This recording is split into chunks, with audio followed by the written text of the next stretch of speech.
Okay, thank you everyone for calling in. I think we'll get started. Thanks for all joining. This is the Goose webinar focused on the planning for OceanObs 2019 and an ocean of opportunity. And our speaker today is Sanae Chiba, and Sanae is a biological oceanographer working at JAMSTEC at the Research and Development Center for Global Change in Yokohama. And Sanae's focus is on marine ecosystem responses to climate forcing. And she studies that through looking at climate through zooplankton data, my apologies. She's currently on a 3-year secondment in the UK at the UN Environment World Conservation Monitoring Centre in Cambridge, working on the science policy interface, and is also very much focused and involved in the Pisces activities in the North Pacific. Is involved in the World Ocean Assessment 2 as part of the group of experts, is member of the Goose Biology and Ecosystems panel, and is also taking on a leadership role in OceanObs 2019 as one of the co-chairs of the program committee. So she's a very well-connected expert and the perfect person to tell us more about how the planning for OceanObs is evolving and how you can get involved. So I'll pass over to Sanae shortly. But before I do, just to let you know the format this evening here in Geneva, many other times around the world, what we'll have. So we'll go for 1 hour flat. And Sanae will speak for about half an hour, and then we will go to a question and answer session. So please think up some great questions and type them in the chat box so that everybody else can see them as well, and we can have a great discussion. So over to you, Sanae. You have half an hour, and let's see if we can motivate some good questions from the audience. Thank you. Okay, thank you, Katie. So should I start my presentation? Yes, please. Okay, I should share how to share my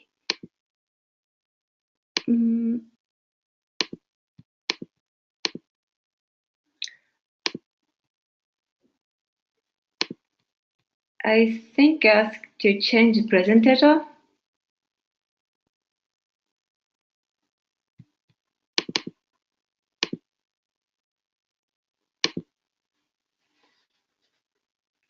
Katie, you've been with presence. You should have presented privileges now. You get it? Yeah, it's working.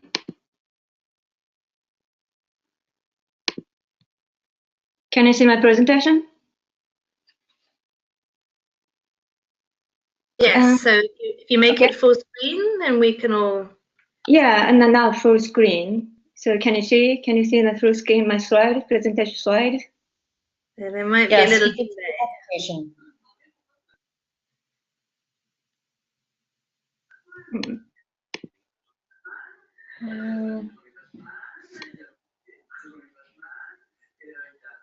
Yes, we can now.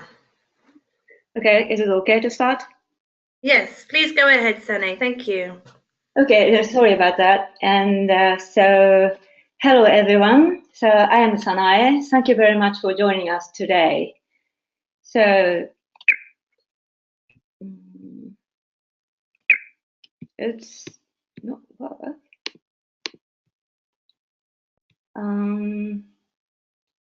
Sorry, presentation doesn't go to next slide. Sorry about that. What can I say? Okay. Yes. Sorry about that. So the OceanObs is a decadal conference series to galvanize the ocean observing community. So OceanObs'19, this is the third conference, will be held in September 2019 in Honolulu, Hawaii, with NASA as an anchor sponsor and many other supporter organizations like this. here. And I will give this presentation on behalf of the organizing committee today, but myself is relatively new to OceanObs community. I didn't attend the last one. So the concept, structure, white paper developing process are very complicated and not easy to understand for me, honestly, I said. So I'm not sure who are among the audience today, but just first, let me talk about the random thought on the conference, the concept, which is put in the conference main themes, an ocean of opportunity.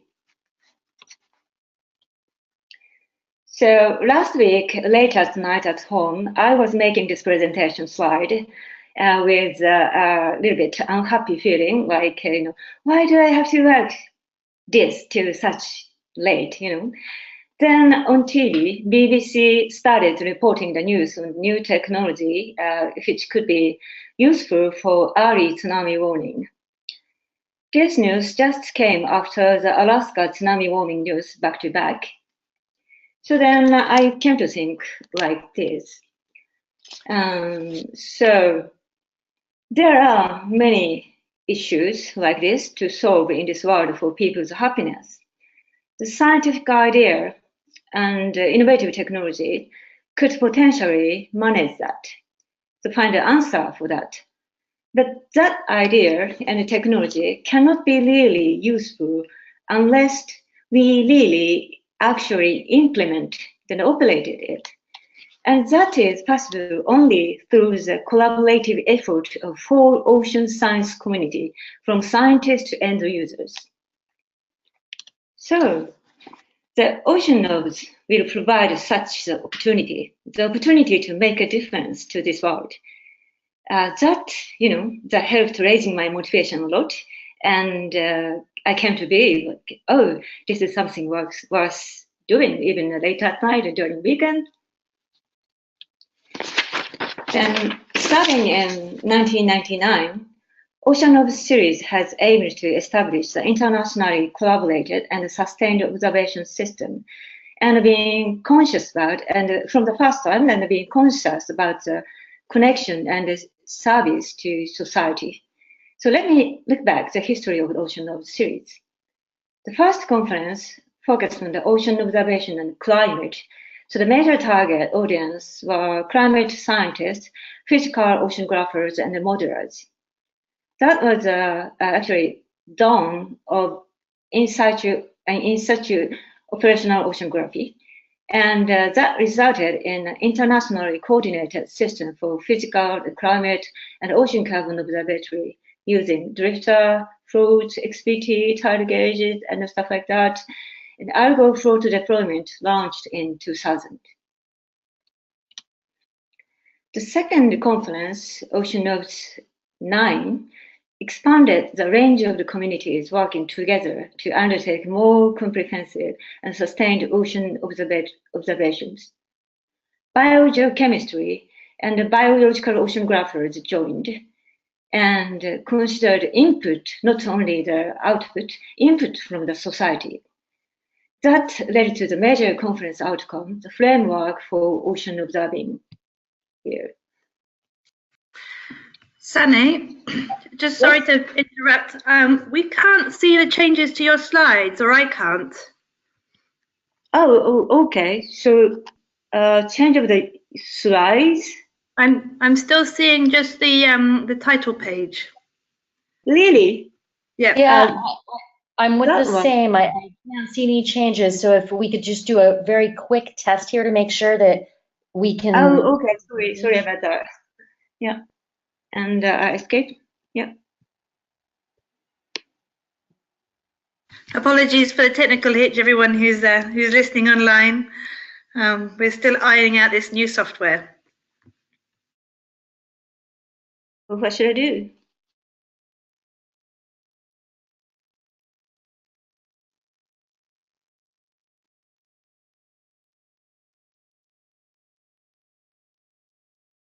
Okay, you should be sharing your screen. So on your screen, are the slides changing?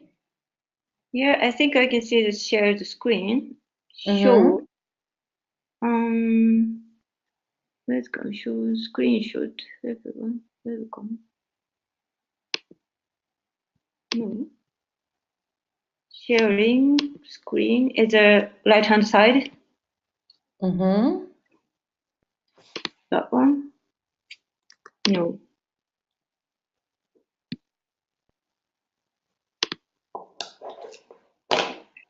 My screen, that one.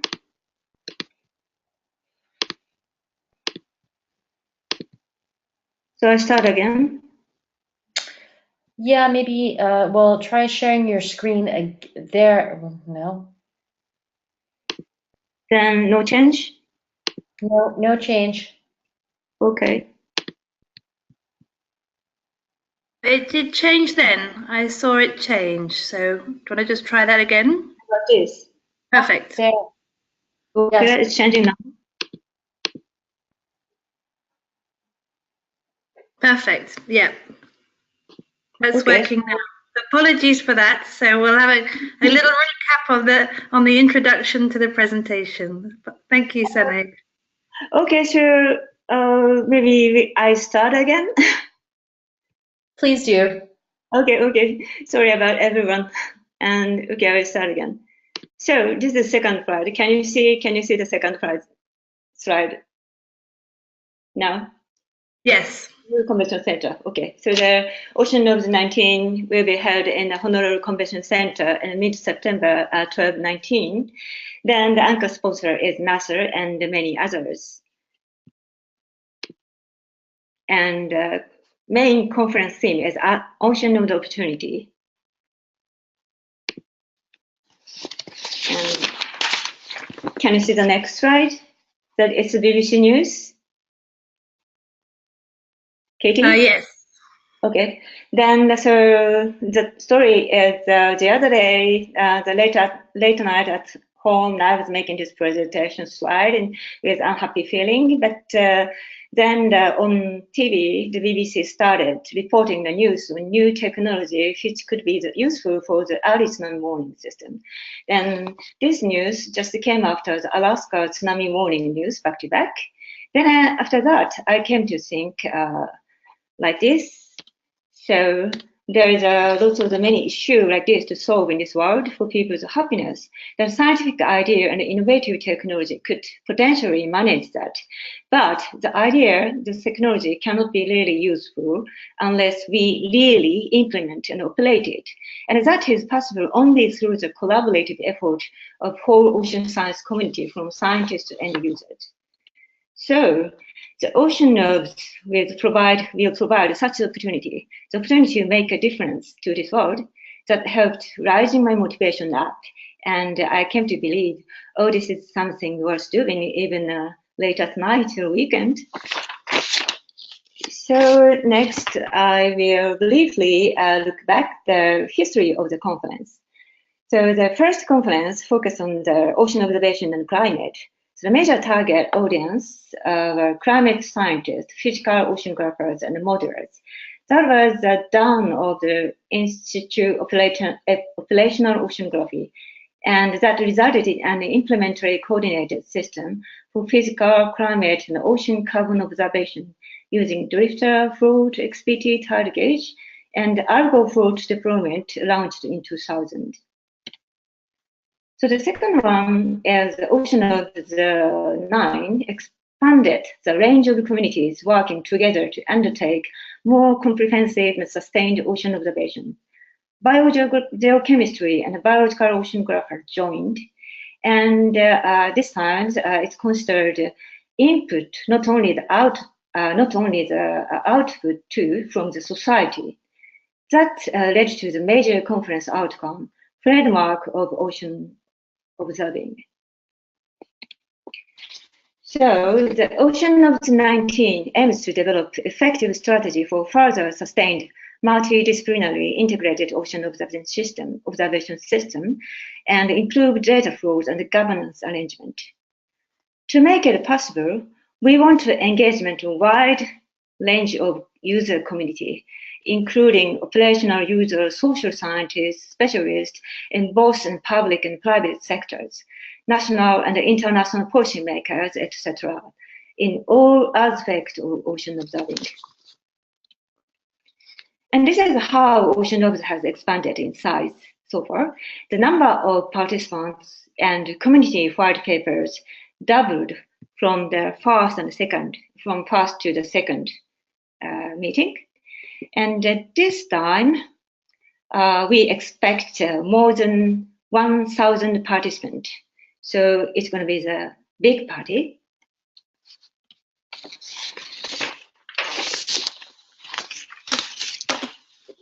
Then, after the last OceanObs in 2009, particularly in these couple of years, there is a massive momentum in ocean science in international community from both top-down and bottom-up directions. The first ever United Nations Summit on ocean was held in July last year, wrapped up with a global agreement to reverse the decline of the ocean health, and with more than 1,300 pledged actions to address the Sustainable Developmental Goal 14. So last December, UNESCO IOC announced the Decade of the Ocean Science for Sustainable Development to mobilize the scientific community, policymakers, business, and students around the program of joint research and technological innovation. The UNEP launched Clean Sea campaign, particularly to tackle plastic pollution, and the first ever integrated ocean assessment, World Ocean Assessment 1 was published, and World Ocean Assessment 2 is under progress, and more is coming. And on the other hand, now people are very conscious about ocean, even as a part of their daily life. The BBC Blue Planet 2 was the most popular TV program in 2017. The first series of the Blue Planet 2 was watched by 14.1 million people in the week after it was first broadcasted last autumn. So in the recent 5 years in United Kingdom, that record was only after the Football World Cup final in 2014 and final of the Great British Bake Off. So the Bake Off is a really great thing in UK. Then, and this is sorry about the typo, but this is a Google hit or the search on the news with these terms: healthy ocean, plastic pollution plus ocean, and blue economy. So as you see, the numbers, this number of the hit, just jumped up after 2016. You know, between only the 2 years since after this, and just for your information. So see, it's particularly clear for the blue economy, see this number. And just for your information, this number for the British Bake Off after 2016 is only 7,600. So 7,600 something, so we won. So my point is, society is reaching toward ocean science as closer as never before. So with this background, we, OceanObs'19, set the 7 conference themes based on the societal benefit. These are climate variability and change, hazards and maritime safety, pollution and human health, ecosystem health and biodiversity, water, food, energy security, blue economy, and discovery. These themes will be examined by the relationship to ocean observing and how information products for respective societal benefit can be best supported through the observation systems. So besides those 7 themes, we also set the 3 cross-cutting themes: observing system governance to ensure that the global ocean observing system function in the most effective way, and data and information systems for improving the management, accessibility, and the dissemination of ocean observation, and observation technology for effective integration of new technology into sustained ocean observation systems.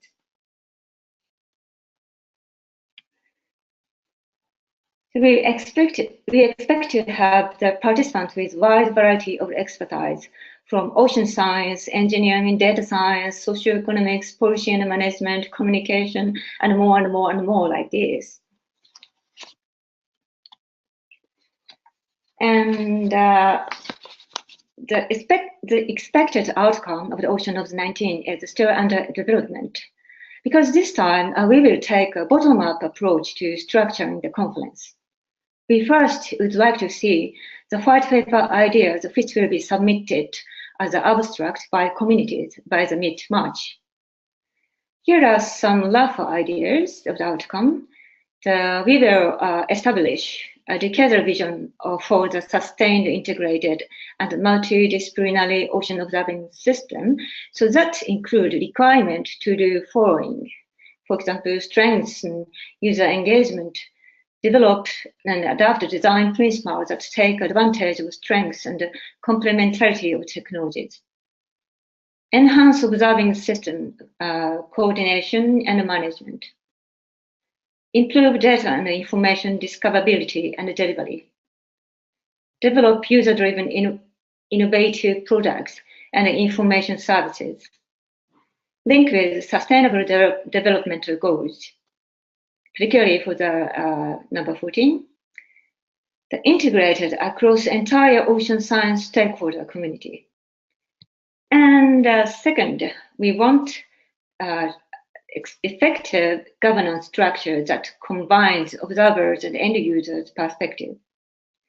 And third, we wanted to sponsor and engage contribution from developing countries. And we basically, for the conference outcomes, we basically expect to develop a number of follow-up activity, including update of existing processes. Since the framework for ocean observing was an outcome of the OceanObs'19, the previous conference, it seems reasonable for us that we will build OceanObs'19 on the success generated by the framework, this framework. The idea of a process to update of the framework has been already initiated by interviewing a set of key stakeholders. We, OceanObs community, would like to identify and articulate the pros and cons and accomplishment and the gaps to fill of the current framework, priority 2, and during OceanObs'19 meeting. For example, after a previous conference, the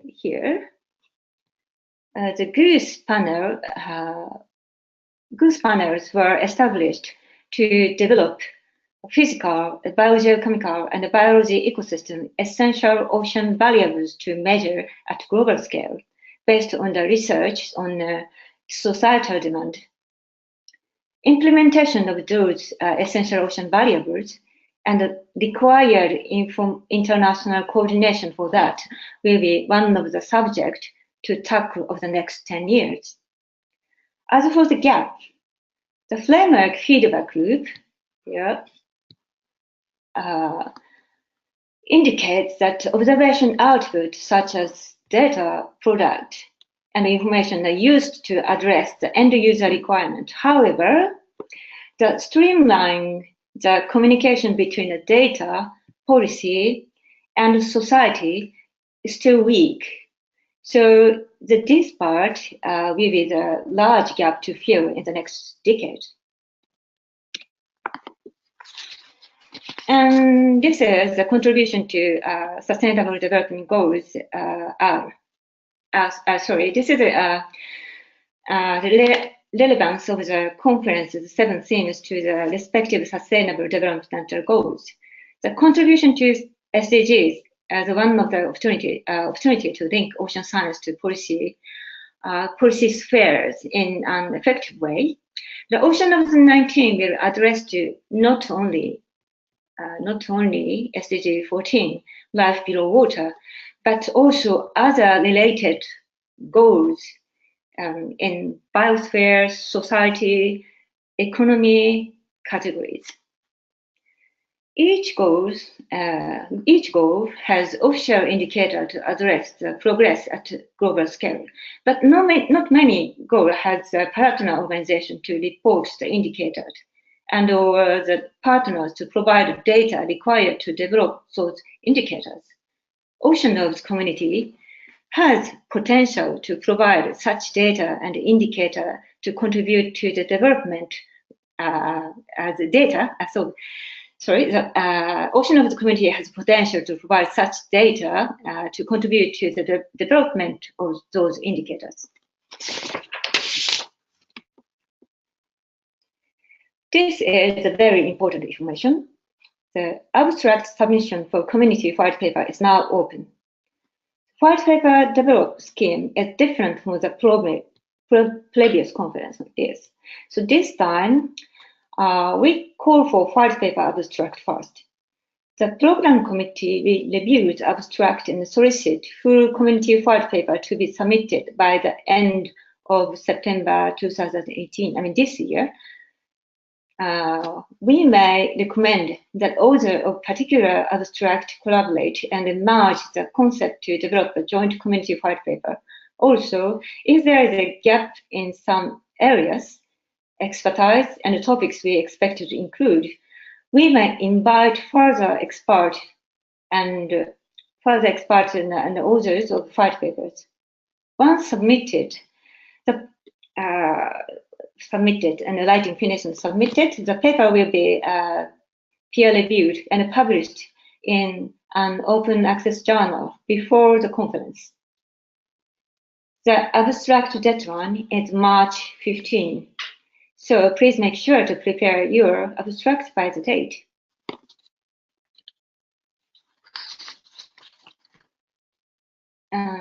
For white paper development process, we encourage diversity in authorship, international collaborations, and concepts and ideas that collate the perspective of different communities working together.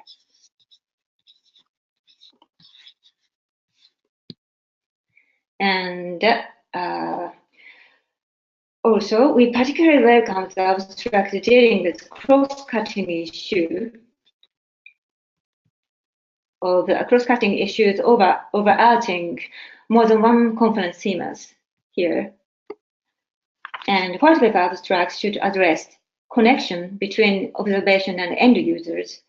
Among other things we expect are, for example, emerging science concepts that require multidisciplinary sustained observation, advance in open data and information sharing and info management system, requirements for sustained and enhancing ocean observation capabilities, improved processes to better support research and operations, development of new observing technologies and new networks, innovative ocean observing system design and evaluation, best practice of the ocean observing and information delivery, strategy to address social and economic needs, value of ocean observing and priority setting, and observation model synthesis, but never limited to those.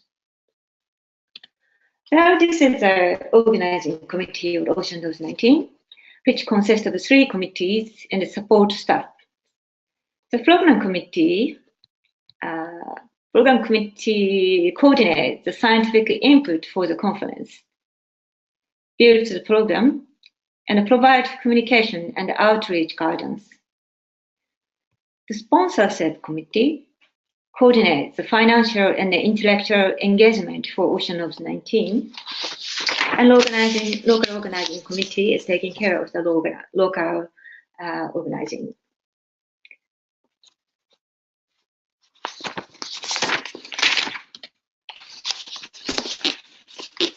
Sponsor committee is mobilizing sponsors who can provide support within the financial or the intellectual capacity. Financial sponsors provide financial support to the conference and the related activities, both cash and in kind, in return for visibility at the conference. They will include major players in the ocean observing field, from scientific agencies, governmental organizations, private sector companies, civil society actors, all looking to maximize exposure at the conference. The intellectual sponsors help the program committee in shaping the conference outcomes to enable major stakeholders to take benefit of these deliverables. They will likely include international and national organizations and programs with a passion for ocean observation and their applications.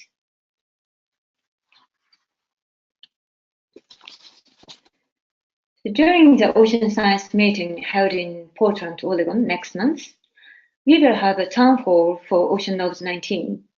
It happened during the lunchtime on Tuesday, February 13th. So if you plan to attend the ocean science meeting, please come and say hello to us.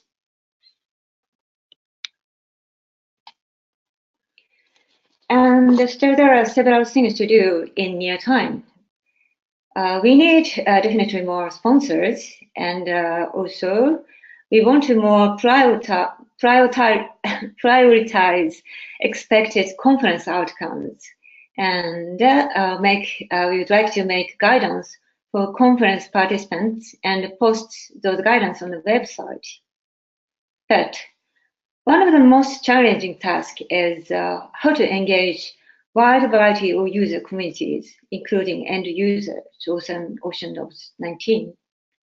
So if you have good ideas, suggestions, so please contact with any member of the organizing committees through the website or personally.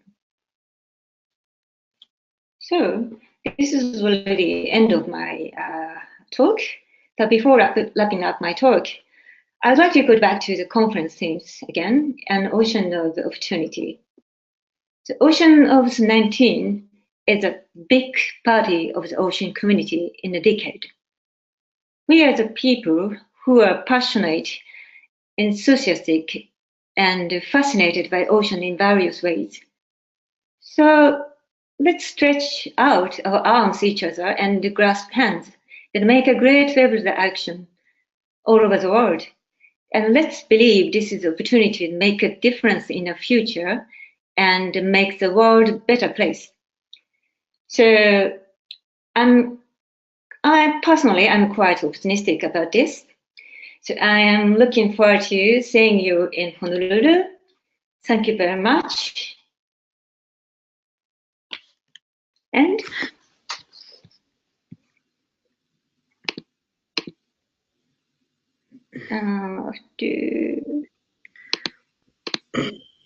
Great. Well, thank you very much, Sanae, for that very interesting presentation and your perspectives on OceanObs 2019. So for all the audience, if you've got some questions, please type them in the chat window. We're monitoring the chat window, and that's where everybody else can also see your questions.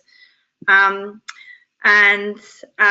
just, while you're thinking up some questions, we'll have a bit of a chat about some particular points. So, Sanae, if you could just stop sharing your screen. Okay, sorry. All right. That's great. Perfect. Okay. Okay, Sanae, so I think one thing that might be in many people's minds is this, the themes of the conference are very applied, in particular thematic areas. And if there are people on the call or in the community who are very passionate about ocean observing or the ocean, and they have some great ideas that they think are important for the next decade, but they don't necessarily see how it fits into those themes, what should they do? Actually, we just opened the white paper abstract call, and around the Christmas holiday season. So we had only not so many abstracts so far. So I can't say, I don't have the answer for that, at this moment. We expected most of the abstract will be submitted later this month and the next month, and we will see the result. But we believe that we expect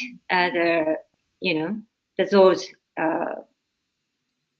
passionate, the abstracts from various area, then if in case we cannot get enough abstract from the wide variety area to cover the 7 themes, we think about invite the additional the authors and white paper, authors and white paper abstract for particularly those sectors. So that's at the moment what we are thinking about. So, is there any additional answer from my colleague today?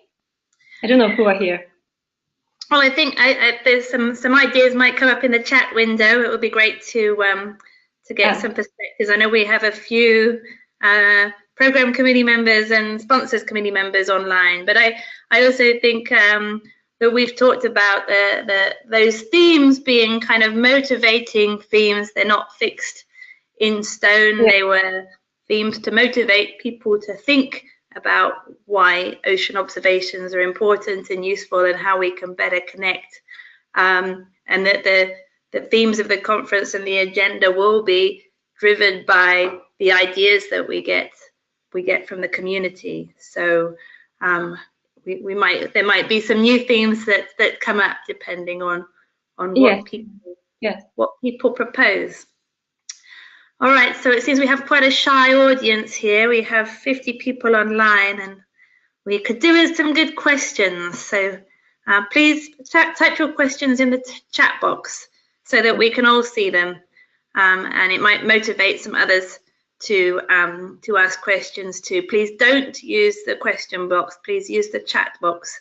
We'll find a way of shutting off the question box for future calls. Okay, so I was interested in your comments about improving governance of the observing system to better integrate observations with end users. Do you have any thoughts on how we might do that? How can we improve how we organize ocean observations to better integrate observations and end users? Also, very honestly, I said, this is a really difficult answer for me. So I'm still thinking about that, but I don't have a clear vision. So I'd like to think about,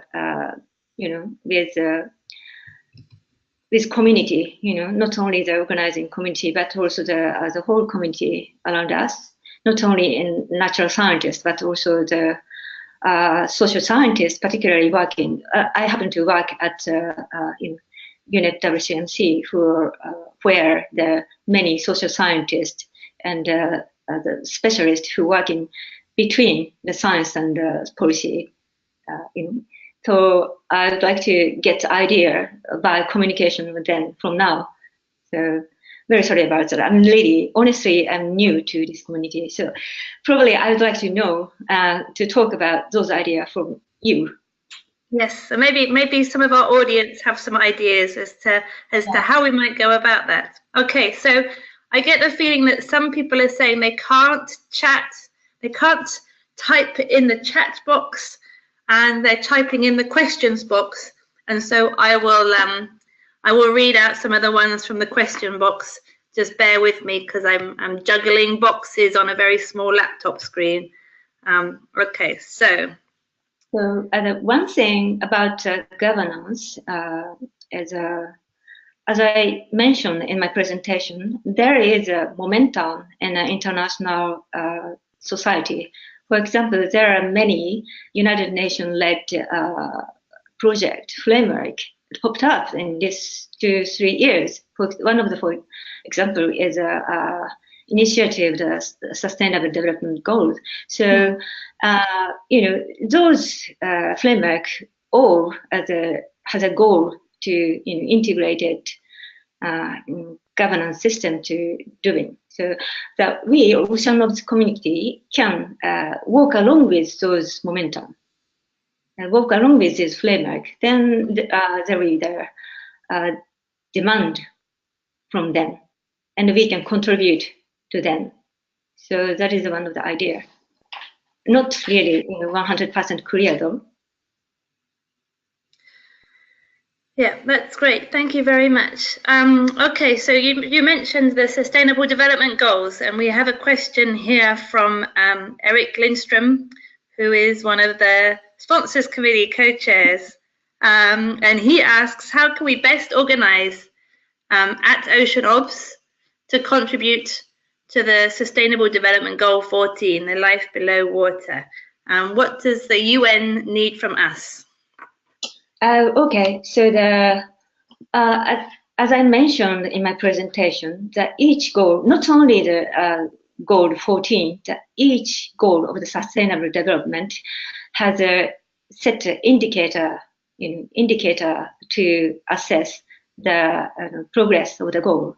For example, if the SDG 14.1 is about, I remember, it's pollution. Yes. Probably pollution, yeah, 14.1 is a pollution.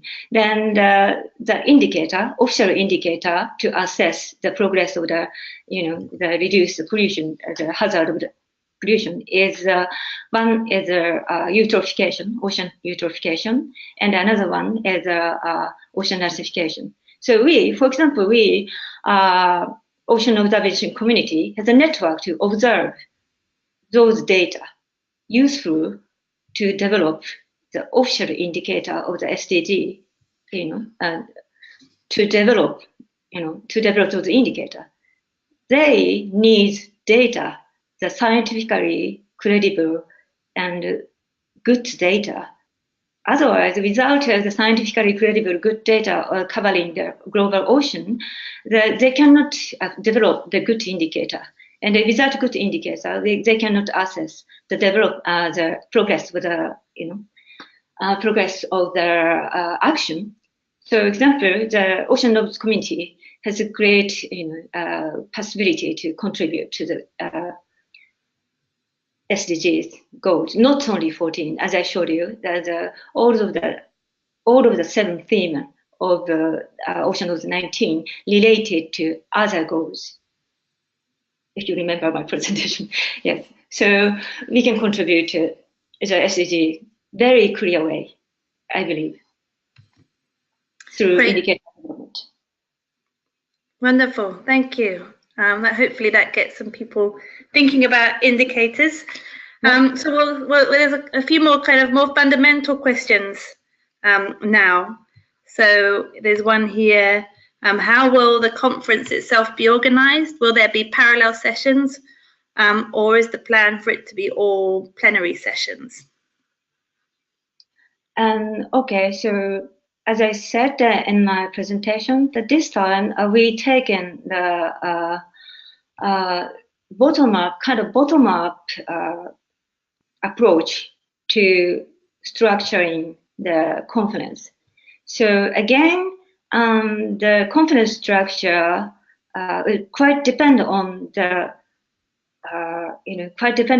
what kind of how many of the white paper abstract is submitted. So basically, the structure is similar to, similar to the previous one, but I believe it will change a lot depending on the, depending on the abstract, white paper abstract.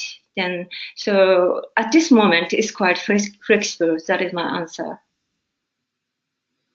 Great, thank you very much. I think, there's, as you said, there's a fair bit to iron out, but it might be that there's a combination of plenary sessions and parallel sessions, given that number of people, but we'll see what comes in from the community. Okay, so a question, another fundamental question from Howard Freeland. who says that he's surprised at how early the white papers are due, and that approaching the 09 meeting, the Argo community were able to run a science workshop in early 2009 to get input from the user community.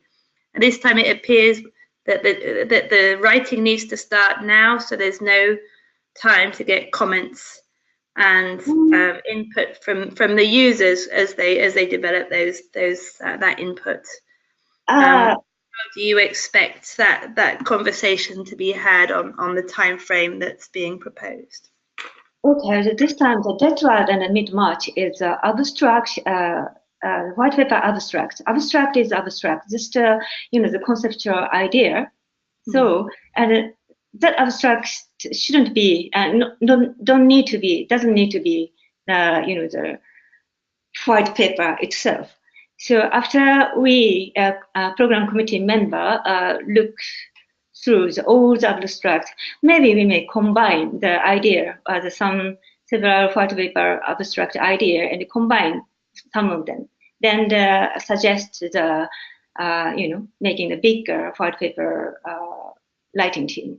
So, and after we, recommended, after the white paper writing team are set and recommended, there will be lots of time to actually write the white paper. It is after, I think from May to September. So the author, the writing team had the 5-6 months to write the paper. So during that time, the authors, we expected the author to develop the idea more and communicate and recruit the additional authors. So I think there will be a lot of things you can do. That's a difference from the previous system, previous conference. Yes, and perhaps the program committee might think about ways in which things that happen in that. So with the white papers being due this September in 2018, developments and ideas that come up between September in 2018 and September 2019, there'll be some place for those discussions at the conference, and perhaps that's useful feedback for the program committee to think about. Yeah. Then another reason the due of the white paper submission, and this is the true white paper submission is September this year, 18. Is this time we plan to publish the all white papers on a peer-reviewed journal. So it has to go through the normal review process, peer review process on the journal paper. So that's the reason the deadline is a little bit earlier. But during the review process, also there is a chance for the authors, all writing team to expand their ideas and also change and improve the idea. So I think it's not a really tight schedule. Great, thank you. So I've got quite a few people saying that they can't find a chat box. So we'll address that technical issue. I've got Forrest on the line. So but we're getting all the questions through the question box, so that's fine, and I'll try and get through them in the next 12 minutes. So a question from John Gould, who was the former director of the World Ocean Circulation Experiment, among other accolades. And John says a major objective and success of OceanObs'19 was to develop the strategies to move experimental observational techniques towards regional and global implementation. The Argo program was one of those outcomes, and he's asking how that process is it fits specifically into OceanObs'19 and the objectives. He can't quite see how that sort of process will fit into those themes. Do you have any comments on that? Basically, I'm new to this OceanObs community, so I'm not familiar what happened in 1909 and 2009 meeting. But so sorry if I missed something during the presentation. But basically, anytime the OceanObs meeting expand and build based on the accomplishment of the previous OceanObs meeting. So of course, we will apply the success of the previous meeting, including the algo system. So for example, and after the 2009 OceanObs meeting, the algo system that evolved to evolved to equip the sensors for the biogeochemistry and probably in the near future biological sensor too. So in that way, all of the OceanObs'19 outcome, I believe it will be built on the previous accomplishment. So all connected. Great, thank you very much for that.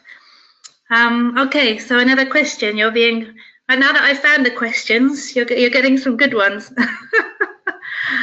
So there's a question from Federico, who says that he's learned that there's a new edition of the framework for ocean observing being prepared. And can you say more about that and when it will be issued? So could you please say again the new framework of ocean observation is? Yes. If you prefer, I can answer that question. And Andrea McCurdy is online, who is facilitating that. So out of the OceanObs'19, the framework for ocean observing was being developed.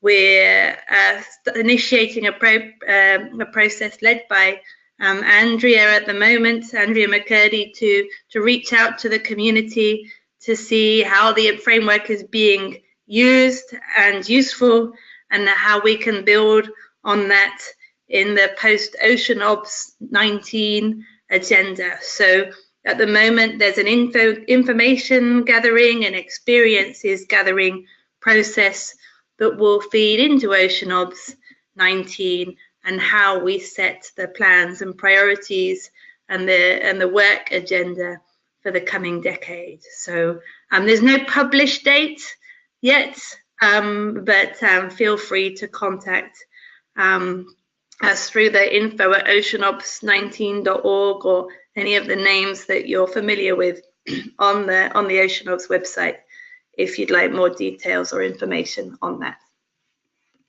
Thank you, Judy. Okay. Here's another one from an observing system practitioner. So Lisa Beale, who's currently leading a decadal review of the Indian Ocean observing system. And she's asking if it would be appropriate to submit an abstract for this review. And it seems that OceanObs'19 would provide an opportunity for the authors of that review to formulate and discuss strategies for actual implementation. Yes. So I think she's already received some encouraging words from Eric Lindstrom in the chat box. Yeah, of course. Okay. Apologies, I've got a small and slow moving screen. Oh.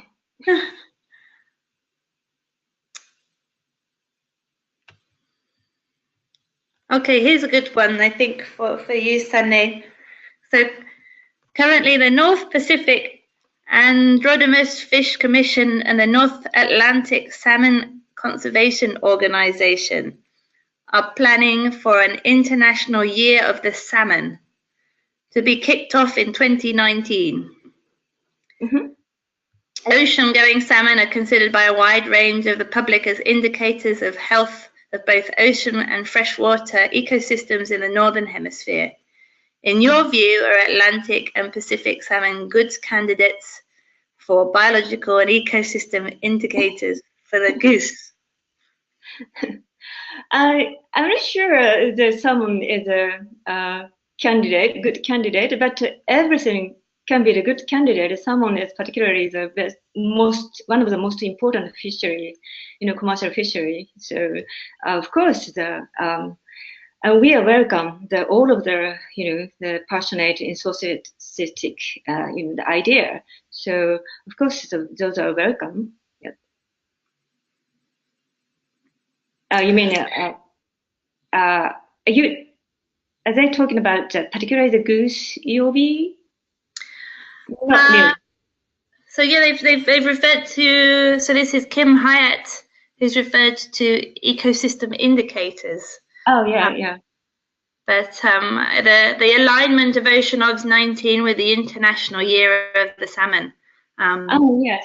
Perhaps we could do some work to promote both. So it would be great to learn more about Year of the Salmon activities. Yeah. And personally, I don't want to push my personal expertise, but I'm personally a biological oceanographer, and OceanObs initiated as the climate and ocean for climate and physical oceanographer.